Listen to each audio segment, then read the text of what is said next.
Assalamu alaikum warahmatullah. My name is Zanve, and this is the last lesson of the book.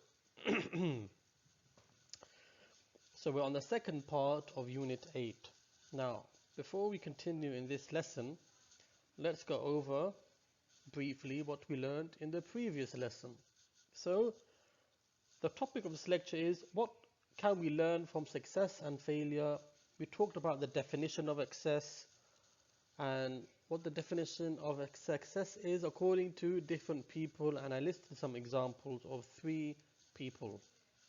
Then we went through some vocab: goal, ruin, status, achieve.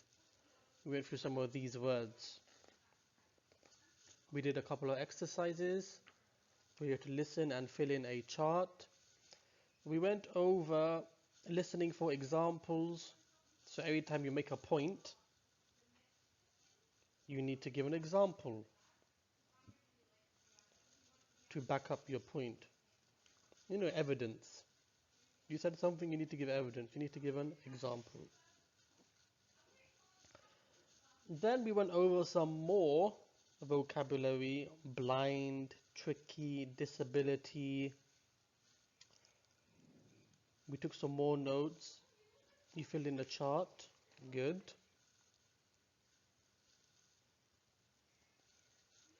We went over 1 or 2 exercises where you had to answer the best match for a word. So, for example, disability, incapacity, blind, which is sightless. And then finally, we moved on to prefixes. So, prefixes are a group of letters, a group of letters which are added before a word to make a new word. And each of these letters, for example, disagree is DIS, or cooperate, CO. These letters stand for something. So this means kind of like opposite, or I am, impolite or impossible. Co means together, rewrite, replace means to do it again. Now, in today's lesson, we will go over past simple and present perfect, intonation, asking for and giving clarification, and finally taking notes with examples. Now, and this, don't worry, there's a nice short video I will show you as well. Just to make it easier, present perfect is an action that started in the past and continues in the present. Just leave it like that.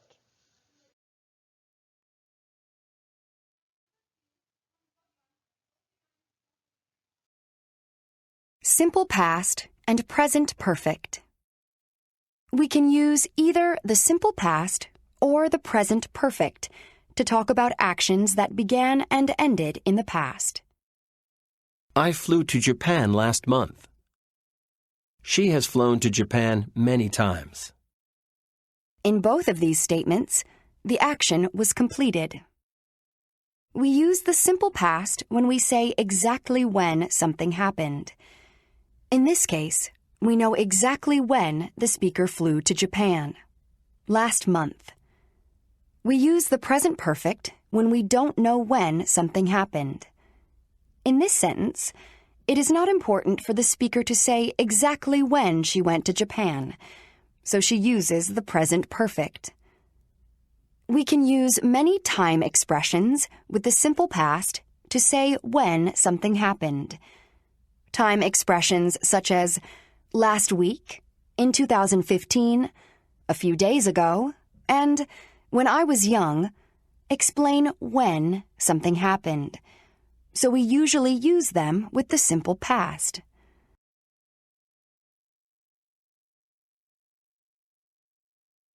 We often use certain adverbs with the present perfect to explain that something happened before now. Examples are already, yet, ever, and never. We often use yet in negative statements, and yet and ever in questions.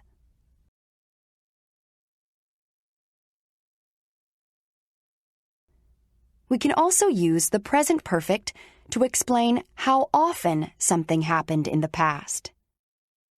We have eaten out 3 times this week. I have always worn a seatbelt in the car. Read the sentences. Complete each sentence with the simple past or the present perfect form of the verb. I got a new haircut last week.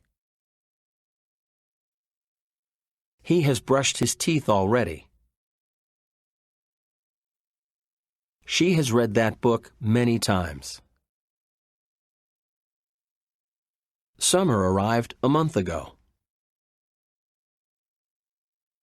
The city built a new airport in 2013. Unlike the simple past, we can also use the present perfect to describe an action or event that started in the past and continues to the present. We've had this house since 2005. They bought the house in the past, and they still own it. They've been married for 30 years. They got married 30 years ago, and they are still married. Present perfect with for and since. When we use the present perfect for events that continue to the present, we can use for plus a duration of time and since plus a specific time. Note that we can also use since in a time clause.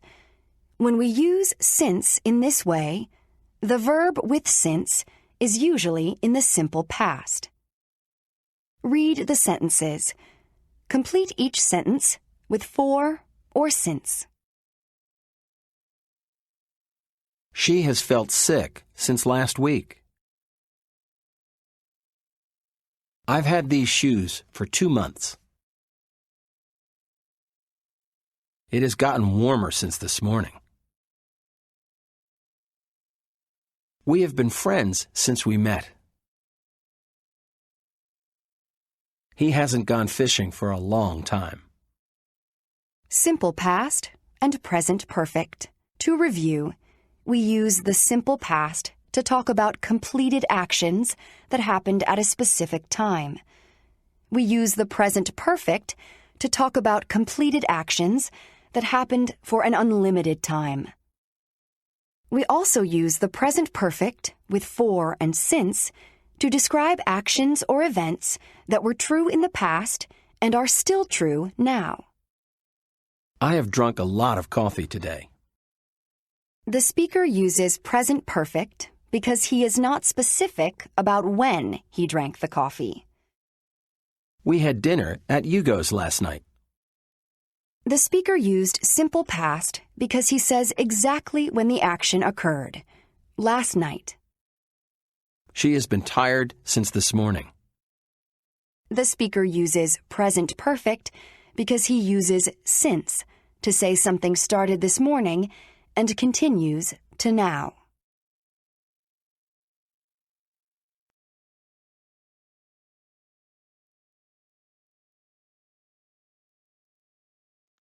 Unit 8. Unit Pronunciation. 8. Unit Pronunciation. 8. Example Unit 1. Unit Example 8. 2.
Unit 8. Speaking skill. Activity A. 1. So you Now guys, we're on the right page. Sorry about that before. Let's listen to this. Exercise A, page 168. need to make sure the success you're aiming for is achievable. Sorry, I don't get what you mean. What I'm trying to say is be realistic with the goals you set for yourself. 2. Success in one area can bring problems in others. What do you mean exactly? Well, to give you an example, someone can be at the top of her career, but her family life might be in crisis as a result. 3. Keep your desire for success in proportion. Do you think you could say a bit more about that?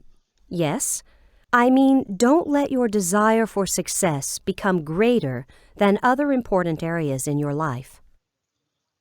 4. Our definition of success alters with age. Can you give an example, please? Sure, someone of 20 might view success as being rich, but at 50, that same person might think of success as a happy family life.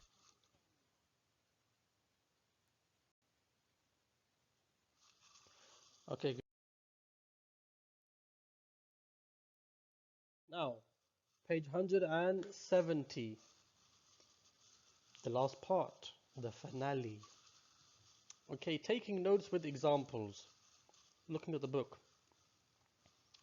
When you take notes, give examples to support your opinion. It's a very useful skill. It allows you to organize your ideas and support your opinions in a way that is easier to refer to when you are speaking. So obviously when you're speaking, doing a presentation, you're not going to write every single word.